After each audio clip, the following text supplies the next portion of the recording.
7 मई 2025 को पहलगाम में धर्म पूछकर 26 बेगुनाह लोगों की हत्या करने वाले आतंकी जब पाकिस्तान की जमीन पर अपने ठिकानों में आराम से सो रहे थे, तब उन्हें बिल्कुल अंदाजा नहीं था कि ये रात उनके लिए आखिरी साबित होने वाली है। रात लगभग 1:05 से 1:30 के बीच पाकिस्तान के सियालकोट, मुरीद के और बहावलपुर और साथ ही पोके के मुजफ्फराबाद, कोटली और भिंबर में मौजूद आतंकी ठिकानों पर एक साथ हमला किया गया। लश्कर-ए-तैयबा, जैश-ए-मोहम्मद और हिजबुल मुजाहिदीन के कुल 9 ठिकानों पर 24 मिसाइलें और कई बम गिराए गए। रात के सन्नाटे में चारों तरफ धुएं का गुबार फैल गया और कुछ ही मिनटों में आतंक के ये सभी अड्डे पूरी तरह तबाह हो गए। ये कार्रवाई भारत की तरफ से उन आतंकियों और उनके हैंडलर्स के खिलाफ थी जो पाकिस्तान में छिपकर भारत में मासूम लोगों को मारते रहे हैं। इस मिशन को ऑपरेशन सिंदूर नाम दिया गया। ये उन माओं और बहनों के दर्द का जवाब था जिनकी आंखों के सामने पहलगाम में उनके परिवार उजाड़ दिए गए थे। ऑपरेशन सिंदूर को आतंकवाद के खिलाफ भारत की अब तक की सबसे बड़ी मिलिट्री एक्शन माना जा रहा है। पहली बार भारत ने इंटरनेशनल बॉर्डर से करीब 100 किलोमीटर अंदर जाकर आतंकी ठिकानों को निशाना बनाया। इस ऑपरेशन में 100 से ज्यादा आतंकियों के मारे जाने की जानकारी सामने आई। इनमें जैश-ए-मोहम्मद के चीफ मसूद अजहर के परिवार के 10 लोग और उसके 4 करीबी एसोसिएट्स शामिल थे। ये हमला इतना जोरदार था कि सैकड़ों बेगुनाह लोगों की मौत का जिम्मेदार मसूद अजहर खुद टूट गया और ये कहते हुए सुना गया कि काश वो भी इस हमले में मारा गया होता। अब सवाल ये था कि भारत ने पाकिस्तान के अंदर इतना बड़ा ऑपरेशन कैसे किया, इसकी प्लानिंग कैसे हुई और इसके बाद हालात कैसे बदले। आतंकी ठिकाने तबाह होने के बाद पाकिस्तान ने घबराकर भारत के सिविलियन एरियाज और मिलिट्री साइट्स को नुकसान पहुंचाने की कोशिश की, लेकिन वो इसमें पूरी तरह नाकाम रहा। इसके जवाब में इंडियन आर्म्ड फोर्सेस ने पाकिस्तान के 11 एयरबेस पर कड़ी कार्रवाई की। इससे पाकिस्तान को भारी नुकसान हुआ और उसे पीछे हटने पर मजबूर होना पड़ा। पहलगाम हमले को अंजाम देने वाले 4 आतंकी हमले के बाद जंगलों में भाग गए, लेकिन भारत ने साफ कहा कि इस हमले के जिम्मेदार लोगों और इसकी साजिश रचने वालों को उनकी सोच से भी बड़ी सजा दी जाएगी। भारत ने यह भी साफ किया कि ये एक बेहद प्रिसाइज और जॉइंट मिलिट्री ऑपरेशन था जिसमें पाकिस्तान और पाकिस्तान ऑक्यूपाइड जम्मू एंड कश्मीर में मौजूद 9 बड़े टेरर कैंप्स को निशाना बनाया गया। इसका मकसद सिर्फ पहलगाम हमले के विक्टिम्स को जस्टिस दिलाना था। हमले के बाद पाकिस्तान की ओर से रात के अंधेरे में ड्रोन्स भेजे गए, लेकिन इंडियन आर्मी ने तुरंत एक्शन लेते हुए करीब 50 ड्रोन्स को हवा में ही नष्ट कर दिया। इसके साथ ही देशवासियों को भरोसा दिलाया गया कि मातृभूमि पर किसी भी तरह का हमला सफल नहीं होने दिया जाएगा। इसी दौरान लाहौर में मौजूद पाकिस्तान का एयर डिफेंस रेडर और डिफेंस सिस्टम भी इंडियन फोर्सेस की कार्रवाई में पूरी तरह न्यूट्रलाइज कर दिया गया।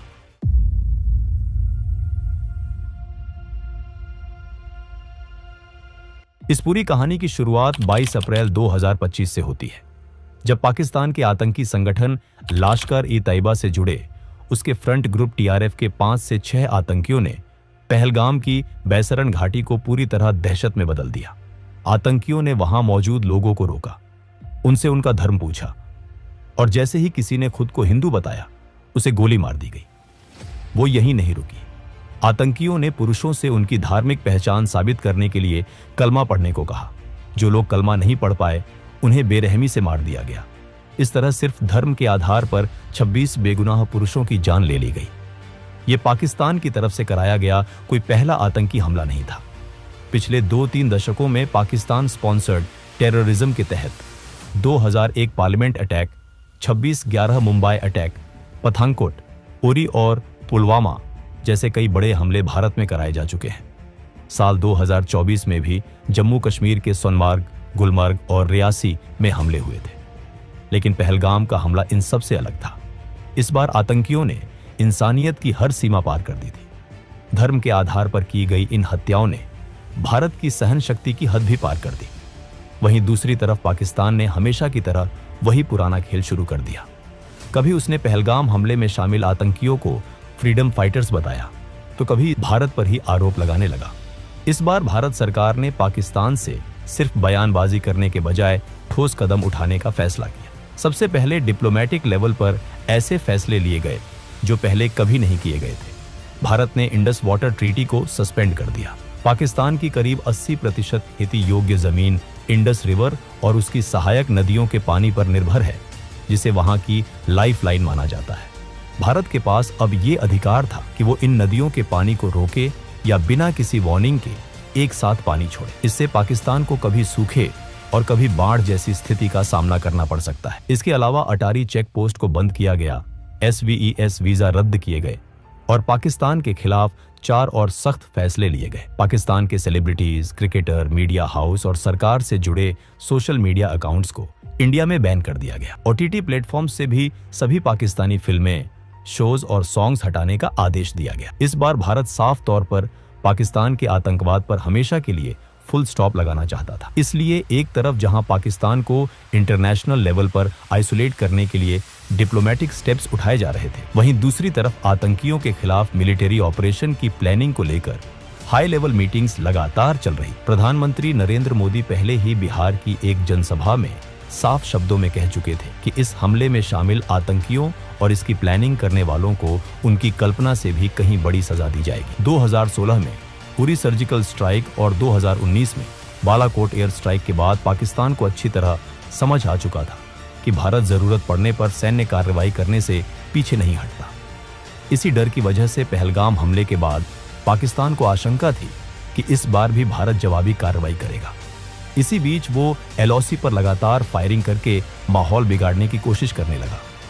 उसका मकसद साफ था, तनाव बढ़ाकर विदेशी ताकतों का ध्यान खींचना, ताकि न्यूक्लियर वॉर का डर दिखाकर भारत पर दबाव बनाया जा सके और उसे किसी कार्रवाई से रोका जा सके। लेकिन भारत ने इन चालों की परवाह नहीं की। पहलगाम हमले के बाद भारत पूरी गंभीरता से आतंकियों के खिलाफ एक बड़े ऑपरेशन की तैयारी में जुट चुका था।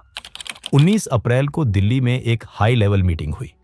इस मीटिंग में प्रधानमंत्री नरेंद्र मोदी, रक्षा मंत्री Rajnath Singh, national security advisor Ajit Doval, chief of defence staff general Anil Chauhan और तीनों सेनाओं के प्रमुख मौजूद थे। इस बैठक में प्रधानमंत्री मोदी ने साफ कहा कि आतंकवाद को खत्म करने के लिए सेनाएं जो जरूरी समझें वो कदम उठाएं। उन्हें पूरी छूट दी गई। इसके बाद भारतीय सेनाओं ने फैसला किया कि पाकिस्तान और पाकिस्तान के कब्जे वाले जम्मू कश्मीर में मौजूद आतंकी ठिकानों पर एक बड़ी एयर स्ट्राइक की जाएगी। मकसद साफ था, उन ठिकानों को खत्म करना जहां बैठकर भारत पर हमलों की साजिश रची जाती थी और जहां आतंकियों को ट्रेनिंग दी जाती थी। इस काम में खुफिया एजेंसियां भी पूरी ताकत से जुट गईं। रॉ और NTRO ने पाकिस्तान और POK में मौजूद आतंकी ठिकानों की रियल टाइम जानकारी जुटानी शुरू कर दी। हर एजेंसी, हर अफसर अपना सबसे अच्छा देने में लगा हुआ था। सभी के मन में एक ही बात, पहलगाम हमले के दोषियों और उनके अड्डों को खत्म करना। ऑपरेशन से जुड़ी कोई भी जानकारी बाहर न जाए, इसके लिए पूरी गोपनीयता बढ़ती जा रही। बहुत कम समय में रॉ और NTRO ने कुल 21 आतंकी ठिकानों की पूरी जानकारी इकट्ठा कर ली और ये इनपुट्स प्लानिंग टीम को दे दिए गए। इन 21 में से 9 सबसे अहम और खतरनाक ठिकानों को चुना गया। यही वो जगहें थीं जहां से पुलवामा, 26 नवंबर और पहलगाम जैसे बड़े हमलों की साजिश रची गई। इन 9 ठिकानों पर लगातार नजर रखी जाने लगी। उन्हें पूरी तरह सर्विलांस में रखा गया। NSA अजीत डोभाल ने इन 9 टारगेट्स को फाइनल किया और 5 मई तक पूरे ऑपरेशन का ब्लूप्रिंट तैयार कर लिया। इसके बाद उन्होंने प्रधानमंत्री मोदी से मिलकर ऑपरेशन की मंजूरी मांगी। प्रधानमंत्री मोदी ने बिना देर किए इन 9 आतंकी ठिकानों पर कार्रवाई की मंजूरी दे दी। पहलगाम में आतंकियों ने हिंदू महिलाओं का सुहाग उजाड़ा था। उसी दर्द और उसी इंसाफ की भावना से इस मिशन का नाम रखा गया, ऑपरेशन सिंदूर। ऑपरेशन शुरू करने से पहले हर छोटी बड़ी डिटेल को ध्यान से चेक किया गया। हर पॉसिबल रिस्क का पूरा असेसमेंट किया गया ताकि किसी भी तरह की मिस्टेक की कोई गुंजाइश न रहे। इस मिशन के लिए फाइटर जेट्स की एक मजबूत टीम बनाई गई। इसमें रफाल, मिराज और सुखोई MKI जैसे एडवांस्ड और लॉन्ग रेंज स्ट्राइक करने वाले फाइटर जेट्स शामिल थे। इन सभी एयरक्राफ्ट को इंडियन एयर स्पेस में रहकर ही ऑपरेशन करना था। रफाल और मिराज को फ्रंट लाइन पर रहकर अटैक एग्जीक्यूट करने की जिम्मेदारी दी गई, जबकि सुखोई MKI जेट्स को एयर डिफेंस कवर देना था ताकि अगर कोई खतरा सामने आए तो तुरंत उसे हैंडल किया जा सके। ऑपरेशन में हाई प्रिसिशन और लॉन्ग रेंज वेपन्स का इस्तेमाल होना था। इसमें एस्कैल्प, ब्रामोस और हैमर जैसे मॉडर्न वेपन्स शामिल थे। एस्कैल्प एक क्रूज मिसाइल है जो करीब 550 किलोमीटर दूर मौजूद टारगेट को पिन पॉइंट एक्यूरेसी के साथ डिस्ट्रॉय कर सकती है। यह बहुत लो एल्टीट्यूड पर उड़ती है जिससे एनिमी रेडर इसे डिटेक्ट नहीं कर पाते। ब्राह्मोस एक सुपरसोनिक क्रूज मिसाइल है जिसे इंडिया और रशिया ने मिलकर डेवलप किया है। इसे लैंड, सी या एयर किसी भी प्लेटफॉर्म से लॉन्च किया जा सकता है। इसकी स्पीड साउंड से करीब 3 गुना ज्यादा होती है और यह 500 किलोमीटर तक पहुंच जाती। इसके अलावा फ्रांस की टेक्नोलॉजी से बना हैमर बॉम्ब भी इस्तेमाल किया जाना था। यह बॉम्ब 250 से 1000 किलो तक का पेलोड ले जा सकता है और बिना जीपीएस सिग्नल के भी करीब 70 किलोमीटर दूर के टारगेट को पूरी तरह डिस्ट्रॉय कर सकता है। ऑपरेशन में स्पाइस 2000 बम का इस्तेमाल भी तय था। इस मिशन में कमिकाजी ड्रोन्स भी एक बहुत अहम रोल निभा रहे थे। ऑपरेशन से पहले ये ड्रोन्स एनिमी टेरिटोरी में घुसकर लगातार सर्वेलेंस कर रहे थे। इससे ऑपरेशन टीम को रियल टाइम और एक्यूरेट इनपुट्स मिल रहे थे ताकि किसी भी तरह की गलती ना हो। इंडिया ने जिन 9 सबसे इंपॉर्टेंट टेररिस्ट टारगेट्स को चुना था, उनमें से 5 टारगेट पीओके मेन एलओसी से सिर्फ कुछ किलोमीटर की दूरी पर थे।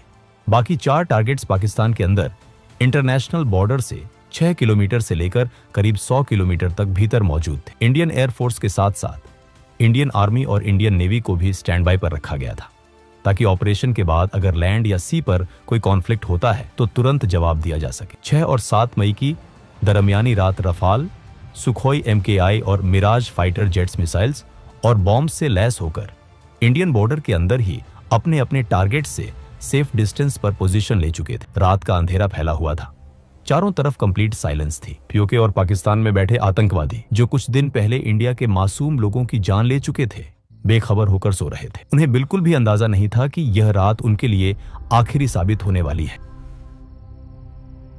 रात के 1 बजे के बाद जब चारों तरफ पूरी तरह सन्नाटा था, उसी वक्त भारत की तरफ से पहला हमला शुरू हुआ। सबसे पहले पीओके की राजधानी मुजफ्फराबाद में मौजूद लश्कर-ए-तैयबा के सवाई नला ट्रेनिंग कैंप को निशाना बनाया गया। यही वो जगह थी जहां ट्रेनिंग लेकर आए आतंकियों ने 2024 में सोनमर्ग और गुलमर्ग में और 22 अप्रैल 2025 को पहलगाम में भारत के निर्दोष लोगों की जान ली। जैसे ही सर्वेलेंस ड्रोन से ग्रीन सिग्नल मिला, इंडियन फाइटर जेट्स ने मिसाइल्स और बॉम्ब्स दागने शुरू कर दिए। कुछ ही सेकंड में सवाई नाला कैंप की इमारतें आग के गोले में बदल गईं। चारों तरफ तेज धमाकों की आवाज गूंज उठी और आसमान काले धुएं से भर गया। कई आतंकवादी वहीं मारे गए और जो बचने की कोशिश कर रहे थे वे गिरती इमारतों के मलबे में दब गए। इसके बाद अगला टारगेट पीओके के मुजफ्फराबाद में ही एलओसी से करीब 15 किलोमीटर दूर मौजूद जैश-ए-मोहम्मद का सैयदना बिलाल कैंप था। ये जैश का रहने का और ट्रेनिंग एरिया था जहां नए रिक्रूट्स को हथियार चलाना, एक्सप्लोसिव्स बनाना और फिडाइन अटैक्स की ट्रेनिंग दी जाती थी। तीसरा टारगेट एलओसी से करीब 30 किलोमीटर दूर पीओके के कोतली इलाके में मौजूद लश्कर-ए-तैयबा का गुलपुर कैंप था। इन दोनों कैंप्स पर भी हमला कर दिया गया। इसी कैंप से ट्रेनिंग लेकर आए आतंकियों ने अप्रैल 2023 और जून 2024 में पुंछ में तीर्थ यात्रियों से भरी बसों पर हमला किया था। सैयदना बिलाल कैंप और गुलपुर कैंप पर मिसाइल्स और बॉम्ब्स की लगातार बारिश होने लगी। इस पूरे वक्त प्रधानमंत्री नरेंद्र मोदी लगातार NSA अजित डोभाल के संपर्क में थे और ऑपरेशन की हर अपडेट ले रहे थे। इसके बाद इंडियन फाइटर जेट्स का अगला निशाना भिम्बर इलाके में लश्कर-ए-तैयबा का बरनाला कैंप और कोतली में जैश-ए-मोहम्मद का अब्बास कैंप बना।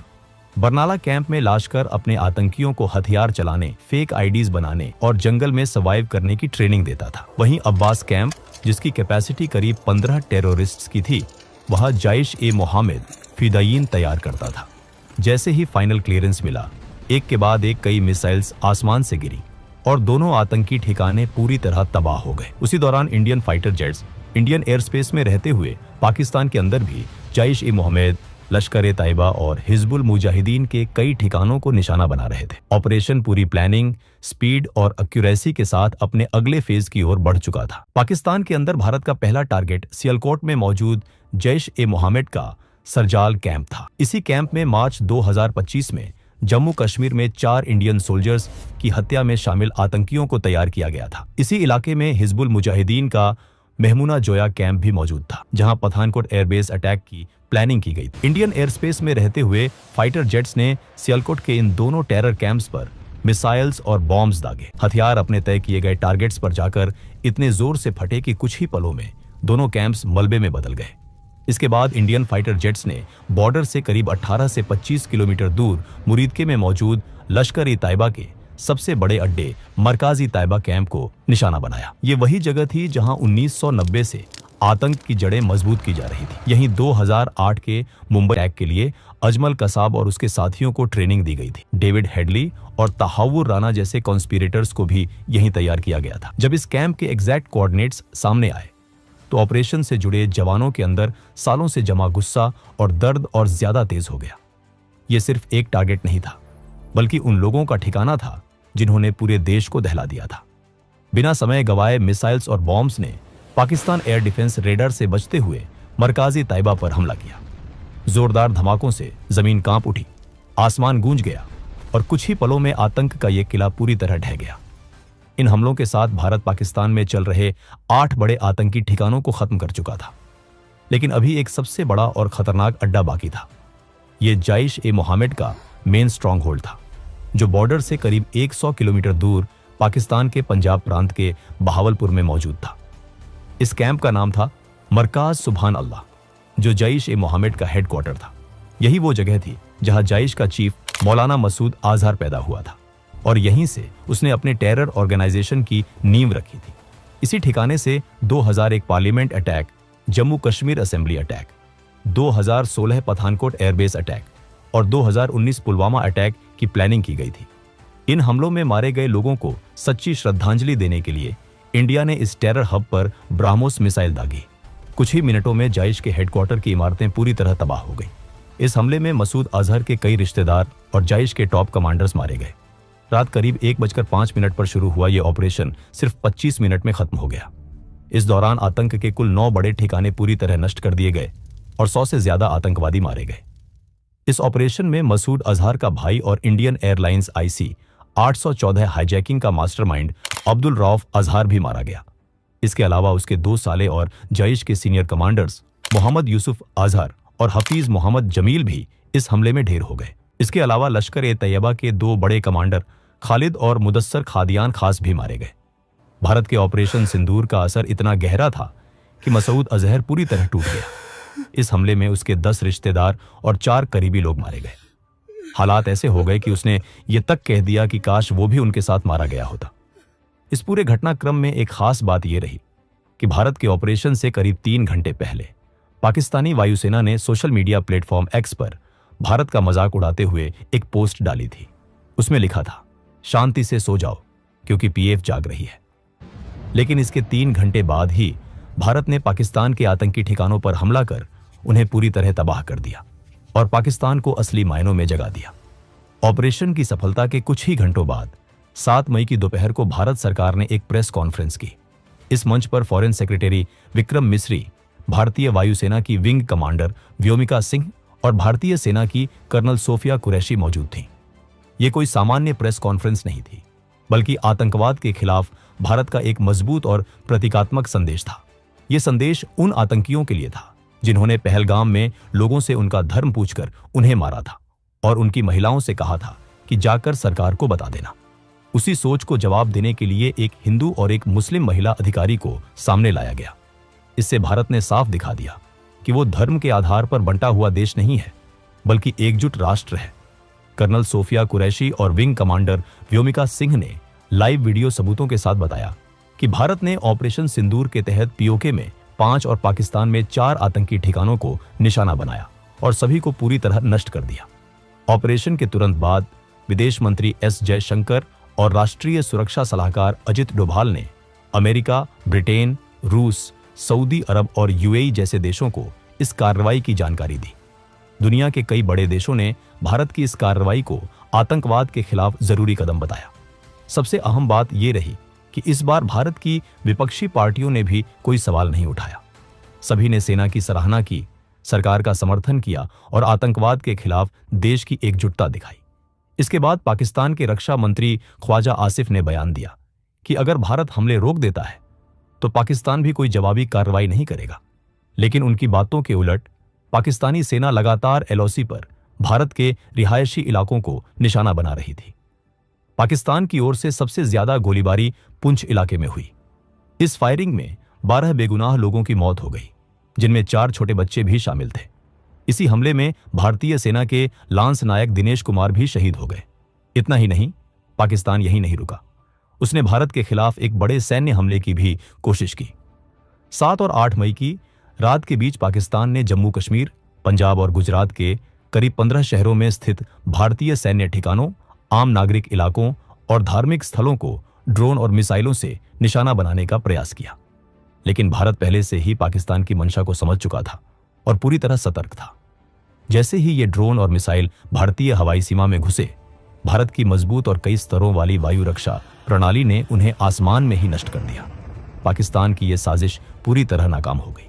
भारत ने पाकिस्तान को बता दिया कि वो अपने सुरक्षा से कभी समझौता नहीं करता। अगर कोई देश या संगठन भारत की ओर आंख उठाकर देखेगा तो उसका जवाब उसी भाषा में दिया जाएगा।